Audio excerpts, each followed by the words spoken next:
11월 23일 화요일, 오늘 말씀은 사사기 10장 1절부터 18절까지의 말씀입니다. 우리 함께 봉독하도록 하겠습니다. 아비멜렉의 뒤를 이어서 이사갈 사람 도도의 손자 부하의 아들 돌라가 일어나서 이스라엘을 구원하니라. 그가 에브라임 산지 3일에 거주하면서 이스라엘의 사사가 된 지 23년 만에 죽음에 3일에 장사되었더라. 그 후에 길르앗 사람 야일이 일어나서 22년 동안 이스라엘의 사사가 되니라. 그에게 아들 30명이 있어 어린 낙이 30을 탔고 성읍 30을 가졌는데 그 성읍들은 길르앗 땅에 있고 오늘까지 하봇 야일이라 부르더라. 야일이 죽음에 가문에 장사되었더라. 이스라엘 자손이 다시 여호와의 목전에 악을 행하여 바알들과 아스다롯과 아람의 신들과 시돈의 신들과 모압의 신들과 암몬 자손의 신들과 블레셋 사람들의 신들을 섬기고 여호와를 버리고 그를 섬기지 아니하므로 여호와께서 이스라엘에게 진노하사 블레셋 사람들의 손과 암몬 자손의 손에 그들을 파심해 그 해에 그들이 요단강 저쪽 길르앗에 있는 아모리 족속의 땅에 있는 모든 이스라엘 자손을 쳤으며 18해 동안 억압하였더라. 암몬 자손이 또 요단을 건너서 유다와 베냐민과 에브라임 족속과 싸움으로 이스라엘의 곤고가 심하였더라. 이스라엘 자손이 여호와께 부르짖어 이르되 우리가 우리 하나님을 버리고 바알들을 섬김으로 주께 범죄하였나이다 하니 여호와께서 이스라엘 자손에게 이르시되 내가 애굽 사람과 아모리 사람과 암몬 자손과 블레셋 사람에게서 너희를 구원하지 아니하였느냐. 또 시돈 사람과 아말렉 사람과 마온 사람이 너희를 압제할 때에 너희가 내게 부르짖음으로 내가 너희를 그들의 손에서 구원하였거늘 너희가 나를 버리고 다른 신들을 섬기니 그러므로 내가 다시는 너희를 구원하지 아니하리라. 가서 너희가 택한 신들에게 부르짖어 너희의 환난 때에 그들이 너희를 구원하게 하라 하신지라. 이스라엘 자손이 여호와께 여쭈되 우리가 범죄하였사오니 주께서 보시기에 좋은 대로 우리에게 행하시려니와 오직 주께 구하옵나니 오늘 우리를 건져내옵소서 하고 자기 가운데에서 이방 신들을 제하여 버리고 여호와를 섬김에 여호와께서 이스라엘의 곤고로 말미암아 마음에 근심하시니라. 그때에 암몬 자손이 모여서 길르앗에 진을 쳤으므로 이스라엘 자손도 모여서 미스바에 진을 치고 길르앗 백성과 방백들이 서로 이르되 누가 먼저 나가서 암몬 자손과 싸움을 시작하랴. 그가 길르앗 모든 주민의 머리가 되리라 하니라. 오늘 본문은 사사 입다 이전 두 명의 사사와 이스라엘의 상태에 대해서 보여주고 있습니다. 성경은 두 사사가 이스라엘을 다스리던 45년간 이스라엘에는 아무 일도 일어나지 않았다고 이야기를 하죠. 하지만 문제는 이 평화의 기간 동안 이스라엘은 또다시 해이해져서 하나님을 잊고 말았다는 것입니다. 10장 6절은 이렇게 말을 하죠. 이스라엘 자손이 다시 여호와의 목전에 악을 행하여 바알들과 아스다롯과 아람의 신들과 시돈의 신들과 모압의 신들과 암몬 자손의 신들과 블레셋 사람들의 신들을 섬기고 여호와를 버리고 그를 섬기지 아니하므로. 이스라엘은 하나님께서 수없이 경고하시고 혼내셨음에도 불구하고 다시 여호와 앞에 죄를 저질렀습니다. 하나님을 버리고 다른 우상들을 섬긴 거죠. 우리는 여기서 죄에 대한 순간의 방심이 어떤 결과를 불러일으키는지를 볼 수 있습니다.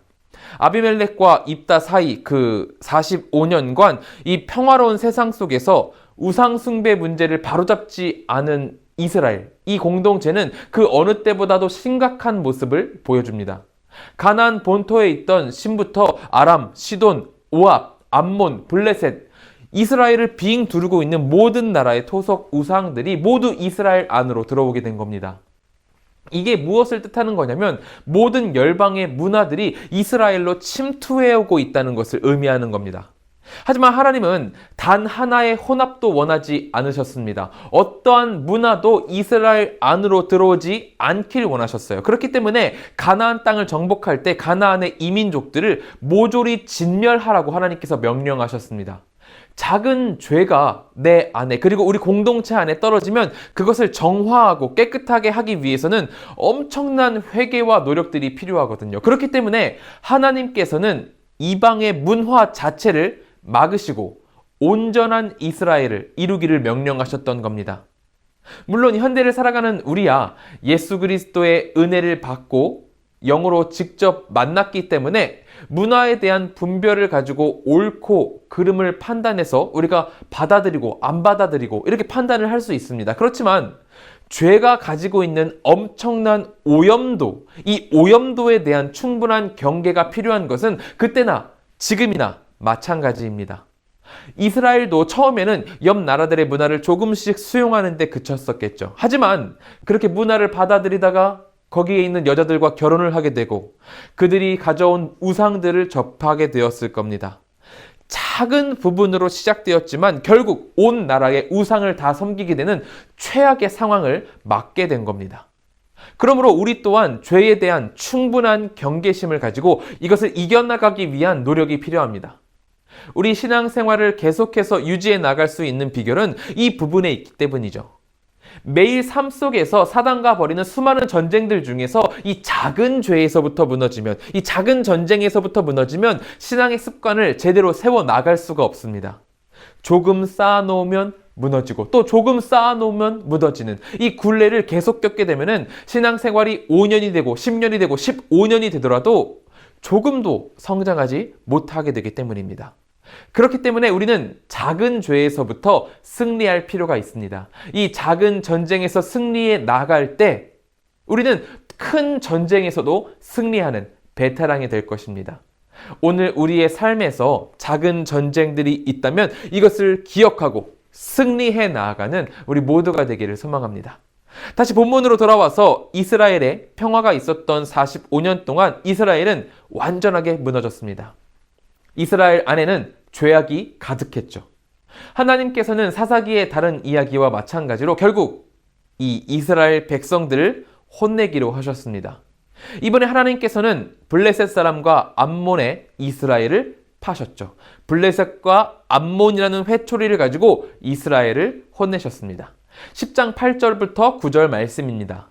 그 해에 그들이 요단강 저쪽 길르앗에 있는 아모리 족속의 땅에 있는 모든 이스라엘 자손을 쳤으며 18해 동안 억압하였더라.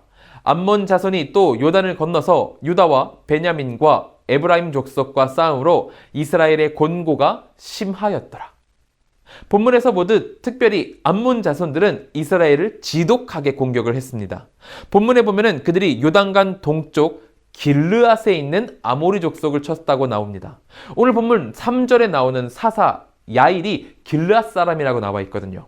그가 30명의 아들, 30명의 성읍들을 다스리고 있었다라고 묘사가 되고 있는데 그렇게 길르앗을 꽉 잡고 있었지만 그 모든 것들은 암몬 자손에게 거침이 될 수가 없었습니다.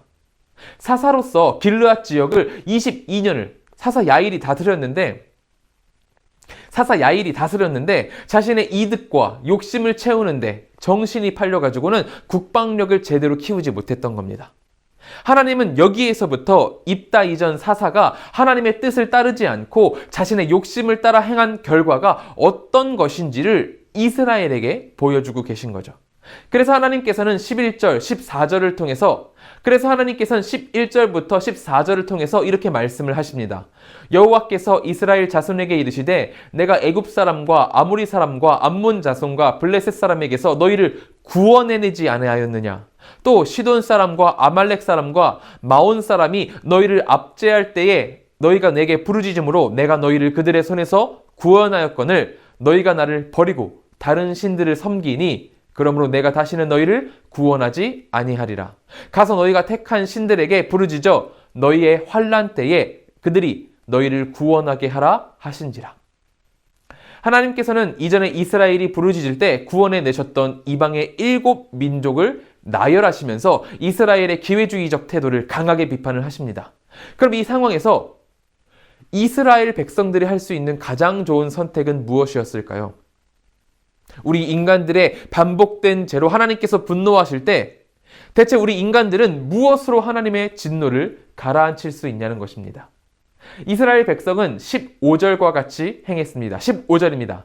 이스라엘 자손이 여호와께 여쭈되 우리가 범죄하였사오니 주께서 보시기에 좋은 대로 우리에게 행하시려니와 오직 주께 구하옵나니 오늘 우리를 건져내옵소서 하고, 이스라엘 백성들은 죄를 그대로 하나님께 고백하며 도움을 구했습니다. 그리고 자신들의 뜻이 아닌 하나님이 보시기에 좋은 대로 행하시라고 맡기고 있죠. 다만 불쌍히 여기셔서 이 환난에서 건져주시기를 간청하고 있는 겁니다. 그리고 16절에 나와 있듯 이방신들을 버리고 여호와를 섬겼습니다. 우리 인간들이 하나님의 진노를 가라앉힐 수 있는 방법은 우리가 뭘 더 분주히 준비하거나 헌금의 양을 늘리는 것이 아닙니다. 이 세상의 다른 신들은 이런 방법들을 통해서 그들의 진노를 가라앉히긴 합니다. 인간과의 관계에서도 그렇죠. 우리가 보통 어떤 사람에게 뭘 부탁하거나 용서를 구하려면은 뭐라도 들고 가서 쥐어주면서 표현을 하잖아요. 가장 실질적으로 보이는 그런 거니까요. 하지만 모든 것들을 창조하시고 이미 온 세상의 주인이신 하나님께서는 이런 것들이 통하지 않습니다. 하나님이 진노하실 때 우리가 할 수 있는 유일한 방법은 그냥 단지 그 자리에 멈춰서는 겁니다. 그리고 나의 죄를 그대로 고백하고 주님의 뜻을 구하는 것이죠. 그리고 실질적인 내 안의 죄들을 내쫓는 것이 유일한 방법이라는 겁니다. 그러므로 오늘 우리 함께 기도할 때 하나님, 내가 지금 이 자리에 멈춰서서 나의 죄들을 주님 앞에 내어놓고 회개합니다. 다만 나를 불쌍히 여겨셔서 용서하시고 주님의 품에 거하게 하시옵소서라고 그렇게 기도하며 간구하길 소망합니다. 우리가 이렇게 기도하며 회개하며 간구할 때 하나님께서는 분명히 우리를 용서하시고 다시 구원의 길로 인도하실 것입니다. 주님의 사랑이 얼마나 크신지 우리는 다 경험해 봤잖아요. 그 사랑을 기억하고 힘입어서 오늘 하루를 살아가길 진심으로 축원합니다. 그렇게 주님의 사랑을 품고 나아갈 때 주님의 용서가 우리 안에 이루어질 것입니다. 우리 이 시간 같이 기도하도록 하겠습니다. 우리 같이 기도하실 때 첫째로는 주님의 사랑을 기억하고 회개함으로 주님 앞에 나아오는 우리가 되도록 기도해 주시기 바랍니다. 둘째로는 한국과 세계를 위해서 기도하도록 하겠습니다. 정치, 경제, 문화, 그리고 코로나, 이 모든 것 가운데 주님의 은혜가 임하기를 기도해 주시기 바랍니다. 세 번째로 기도하실 때에는 필리핀의 정성호 김선자 선교사님을 위해서 기도하겠습니다. 안디옥 교회가 지역사회의 등대와 같은 역할을 잘 감당할 수 있도록 기도해 주시고, 어려운 시기에 필리핀 교회를 하나님께서 더 든든히 세워주시도록 기도해 주시기 바랍니다. 셋째로는 새로운 사역지에서 사역을 시작하는 아들 정선만 목사님께 능력과 은혜를 더해 주시기를 간절히 간구하며 기도하도록 하겠습니다. 같이 기도하겠습니다.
제가 기도함으로 마치도록 하겠습니다. 사랑과 은혜가 충만하신 하나님, 우리가 주님의 사랑을 기억합니다. 그 사랑이 어찌 큰지 이 죄 많은 죄인을 구원하기까지 이르렀습니다. 주여, 이 사랑을 기억함으로 나의 모든 것들을 내어놓고 주님과 함께 동행할 수 있도록 인도하여 주시옵소서. 오직 회개로 오직 주님께 용서를 구함으로 하나님 앞으로 나아가는 우리가 되도록 하여 주시옵소서. 필리핀의 정성호 김선자 선교사님 계십니다. 두 분의 사역 가운데 하나님께서 함께 하셔서 필리핀이 주님의 것이 되도록 주여 붙들어 주시옵소서. 우리 성도님들 이제 세상으로 나아갑니다. 그 모든 길 가운데에 주님께서 함께 하심으로 형통함을 하나님께서 부어 주시옵소서. 언제나 하나님께서 함께 하실 것을 믿으며 예수님의 이름으로 기도드립니다. 아멘.